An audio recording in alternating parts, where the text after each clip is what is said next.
Hi guys, देख watching ATKT Vicky. तो यार आज की इस वीडियो में हम लोग बात करने वाले हैं बहुत ही इंपॉर्टेंट टॉपिक के बारे में। जैसा कि आपको पता है WBJ का एग्ज़ाम आने ही वाला है, 30 अप्रैल को एग्ज़ाम है। तो बहुत ही कम टाइम बचा है, इसीलिए लास्ट टिप मैं आप सबको देना चाहता हूँ जो कि आप सबको जानना बहुत ज़रूरी है।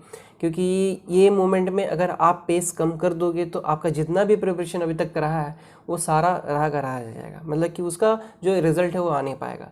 तो सबसे पहले शुरू करते हैं इंपॉर्टेंट टिप्स के साथ। ज़्यादा लंबा वीडियो नहीं होने वाला क्योंकि आपको समय बहुत ही कीमती है अभी, तो वेस्ट नहीं करना है। जल्दी से बता देता हूँ इंपॉर्टेंट चीज़ जो आपको रिमेंबर रखना चाहिए, और आगे मैं इसके बाद में ये भी बताने वाला हूँ कि कौन कौन सा टॉपिक आपको छोड़ना नहीं है इस लास्ट मोमेंट में। उसको एक बार अच्छे से एकदम प्रिपेयर करके जाना, क्योंकि उससे क्वेश्चन डेफिनेटली आता है और वो आपको एक ओवरऑल दे देगा। सबसे पहले एक बात बता दो, अगर आप WBG दे रहे हो, और जेईई मेंस के एस्पिरेंट्स के लिए अलग चीज़ है, लेकिन WBG के लिए ये बात याद रखना कि अगर आप WBG दे रहे हो तो आपको ये फोकस नहीं रहना चाहिए कि मुझे 100 परसेंटाइल मतलब करना है या तो बहुत अच्छा मार्क्स लाना है। नहीं, अगर आप 200 में 100 भी ले आते हो तो आपका काम हो जाएगा, ठीक है। आपको JU मिल जाएगा, कोई टेंशन की बात नहीं है। हाँ, लेकिन अगर आपको नहीं मुझे JU CSC ही चाहिए तो CSC के लिए आपको 120 प्लस जाना पड़ेगा, ठीक है। मतलब 100 में भी मिल जाता है, बट 120 में सेफ साइड रहोगे, क्योंकि यार यहाँ पर रैंक जो आगे के रैंक है, मतलब 100 के बाद जो आगे रैंक होता है, ऐसा नहीं कि 150 नहीं आता मार्क्स, आता है। बट प्रॉब्लम ये कि वो बच्चे होते हैं जिनका एडवांस जो दिए हैं, जिन्होंने एडवांस में बहुत अच्छा, जिनको IITs मिल गया है, और वो क्या करते हैं कि बाद में जब उनके IIT मिल जाता है तो ये छोड़कर IITs में चले जाते हैं, तो ये सीट जो रहता है वो वैकेंट हो जाता है और ऑटोमेटिकली वो पीछे बैक फॉरवर्ड होता है। तो इसीलिए वो आगे वाला रैंक के लिए उतना मतलब नहीं, और आगे बहुत ही रैंक बहुत मीन्स आपका अगर मान लो कि अगर आपका मार्क्स 124 है, अगर किसी का 126 है, तो बहुत ही 1 से 2 रैंक का अंतर होता है। मतलब बहुत ज़्यादा मार्क्स में बहुत कम रैंक का अंतर होता है, क्योंकि आगे में बहुत कम रैंकर्स रहते हैं जिनका वैसा मार्क्स आता है। लेकिन वही अगर नीचे की बात करें तो थोड़ा सा अगर मार्क्स में बहुत ज़्यादा अंतर हो जाता है। फॉर एग्जाम्पल 78 से अगर हम 79 जाते हैं तो हो सकता है 2000 रैंक का भी अंतर आ जाए। तो यही अंतर होता है, ये इंपॉर्टेंट बात ध्यान रखना है। पहले मार्क्स को टारगेट करो, ठीक है।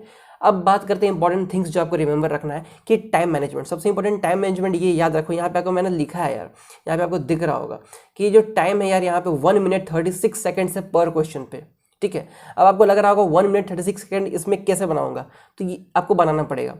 आपको सारा क्वेश्चंस नहीं करना, फर्स्ट ऑफ ऑल ये देखना, और बहुत सारे क्वेश्चंस होंगे जो आपको देखते ही हिट कर जाएगा और आप मीन्स वहाँ पे यूज़ कर लोगे। जैसे केमिस्ट्री में खास करके, केमिस्ट्री में बहुत सारे क्वेश्चंस होते हैं जिनको आपको कैलकुलेट नहीं करना पड़ता, वहाँ देख कर भी आप कर सकते, तो वहाँ आपको टाइम मैनेजमेंट करना पड़ेगा, ठीक है। बहुत सारे फिजिक्स में भी होगा, मैथ्स में बहुत सारा ऐसा 1 मार्क्स में क्वेश्चन मिलेगा, 2 मार्क्स के क्वेश्चन में कुछ हो सकते हैं ट्रिकी क्वेश्चंस रहते हैं, बट बहुत मोस्टली लंबा रहता है, तो इसलिए 2 मार्क्स का क्वेश्चन टाइम लगता करने में, ठीक है। तो ये आपको याद रखना टाइम मैनेजमेंट, क्योंकि बहुत कम समय मिलता है। तो ये आप जेईई मेंस की तरह नहीं देख सकते हो, इसमें आपको बहुत ही स्पीडली करना पड़ेगा। तो ये आपको अभी फोकस करना बहुत ज़रूरी, अभी के लास्ट टाइम में आपको आदत बनाना पड़ेगा। और उसके बाद कैसे आपको क्वेश्चन पेपर यूटिलाइज करना है, इसके लिए आप इसलिए बोल रहा हूँ कि अभी आपको क्या करना है वो ध्यान से देखना। तो क्वेश्चन पेपर यूटिलाइज करने का मतलब है कि आपको क्वेश्चन पेपर जो मिलता है तो आपको कैसे कैलकुलेट करना है कि आप गलत आंसर ना पुट कर दो, क्योंकि जगह वहाँ पे एक ही रहता है, उससे ज़्यादा वो मिलता नहीं है, ठीक है। एक ही पेपर रहता है, उससे आगे एक एक्स्ट्रा पेपर रहता है, ज़्यादा नहीं मिलता है, वो ध्यान रखना है। टाइम को वेस्ट नहीं करना है, और प्रैक्टिस आपको ऑफलाइन मोड में करना है, और 70% प्रैक्टिस एंड 20% लर्निंग करना है। अब इसके बारे में एक मीन्स संक्षेप में बता देता हूँ, मीन्स ब्रीफ में, कि what we have to do that not wasting the time and all the things. Means ये सारा चीज़ जो रिलेटेड है एक चीज़ से, वो आपका टेस्ट सीरीज और the practice that you are making. Means कोई भी आप एग्जाम देने जाओ या प्रैक्टिस बहुत इंपॉर्टेंट है, और अभी के लास्ट फेज में आपको प्रैक्टिस करना ही पड़ेगा। तो अभी आपका 70% टाइम जो आपका जाना चाहिए, it should be in practising lots of questions, mocks and tests.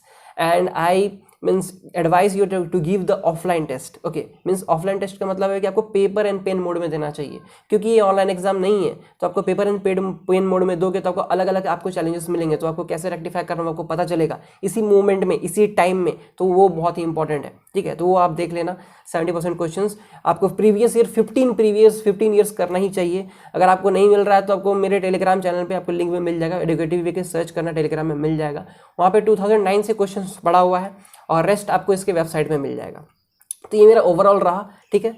अब चलते हैं इंपॉर्टेंट पार्ट सबसे, कि आपको किस किस टॉपिक को ध्यान रखना है अभी लास्ट मोमेंट में। ये मैंने जितना भी बात बताया आपको, ये बात आप ध्यान से अपने मन में रखना, क्योंकि अभी लास्ट टाइम में बहुत ही इंपॉर्टेंट है। जब मैंने भी गेट क्रैक किया था, इस टाइम में NIT त्रिची आने के पहले, तो मैंने भी बहुत सारा ये सब चीज़ ध्यान रखा था, क्योंकि प्रैक्टिस करना बहुत ज़रूरी है। भले आप पढ़ो थोड़ा कम, लेकिन प्रैक्टिस ज़्यादा करोगे तो आपको क्वेश्चन से बहुत हेल्प मिलेगा वहाँ पे कैसे हैंडल करना है, ठीक है। अब इंपॉर्टेंट पॉइंट्स में आते हैं फिजिक्स की। फिजिक्स में इंपॉर्टेंट देखें तो यहाँ पे आपको इलेक्ट्रोस्टैटिक वगैरह सब दिख रहा होगा। इस टॉपिक को आपको छोड़ के नहीं जाना है, इस टॉपिक से आपको क्वेश्चंस डेफिनेटली लगाने हैं और ये क्लियर करके चलना है, क्योंकि अगर ये छोड़ दोगे तो आपको बहुत अच्छा खासा मार्क्स, मीन्स ये 60% कैरी करेगा। अब मैं यहाँ 80-20 प्रिंसिपल बताने वाला हूँ, मीन्स 20% ऐसा हिस्सा जो आपका 80% मार्क्स डिसाइड करने वाला है। ये मैंने फिजिक्स, केमिस्ट्री और मैथ जो मैं टॉपिक्स बताऊंगा, ये ओवरऑल 100+ मार्क्स आपको दिला सकता है अगर ये आपने टॉपिक किया है अच्छा से। तो फिजिक्स का ये रहा, अब देख लो, स्क्रीनशॉट ले सकते हो। इसके बाद बात कर ले केमिस्ट्री में। केमिस्ट्री में जनरल ऑर्गेनिक केमिस्ट्री बहुत ही ज़्यादा इंपॉर्टेंट है, बहुत सारे क्वेश्चंस आते हैं, साथ ही केमिकल एनालिसिस एंड थर्मोडायनेमिक्स में भी। S&P ब्लॉक देखकर ही जाना, भले और किसी सब कुछ छोड़ सकते हो, लेकिन S&P ब्लॉक को नहीं छोड़ना, ठीक। ये रहा आपका केमिस्ट्री का। केमिस्ट्री बहुत ही ईजी आता है, बेसिक में आता है, बहुत एडवांस नहीं आता है। केमिस्ट्री एंड फिजिक्स WBJ का ऑलवेज ईजी रहता है, ईजी टू मॉडरेट लेवल पे रहता है। हार्ड होता है मैथ्स, ठीक है, तो उस पर ध्यान जाना बहुत ज़रूरी है, जो कि आपका ये रहा। इसलिए हार्ड होता है क्योंकि यहाँ पे ये जो दिख रहे हैं सबका बहुत बड़ा प्रॉब्लम होता है, इंटीग्रेशन डेरिवेशन, तो ये बहुत बड़ा प्रॉब्लम होता है। इसीलिए और सबसे ज़्यादा मार्क्स यहाँ पे इसी से आते हैं, तो ध्यान रखना। और कोऑर्डिनेट में आपको स्ट्रेट लाइन नहीं छोड़ना है, स्ट्रेट लाइन छोड़ दोगे तो बहुत बड़ा मार्क्स का आपको जल जाएगा, ठीक है। 14 मार्क्स, 13 to 11 to 12 मार्क्स आपका चला जा सकता है, इसलिए स्ट्रेट लाइन नहीं छोड़ना, बाकी सब और आप कर सकते हो। ये रहा ओवरऑल। तो मैं इसके साथ ही वीडियो आपका कंप्लीट करता हूँ, ज़्यादा लंबा वीडियो नहीं बनाया इसलिए मैंने, तो आपको समझ में आ गया होगा। अच्छा से प्रैक्टिस करो, मॉक्स तो प्रैक्टिस पे प्रैक्टिस करो, उसके बाद रिवाइज करो, फिर प्रैक्टिस करो। अपने टाइम को 2 स्लॉट्स में डिवाइड कर लो, एक टाइम प्रैक्टिस के लिए, एक टाइम आपको समझने के लिए। जो आपने जो भी किया वो गलती आप कैसे रेक्टिफाई करोगे, ये बहुत ज़रूरी है, क्योंकि आप जो गलती कर रहे हो अगर वो आप रेक्टिफाई नहीं करोगे तो कोई फ़ायदा नहीं होगा आपका टेस्ट देने का। तो आई होप मैंने आप सबका डाउट क्लियर किया हो। बहुत ही दिन का बाद वीडियो बना है, तो मिलते हैं अगले वीडियो में। तब तक के लिए ध्यान रखना गाइस, ख्याल रखना और टेस्ट देते रहना।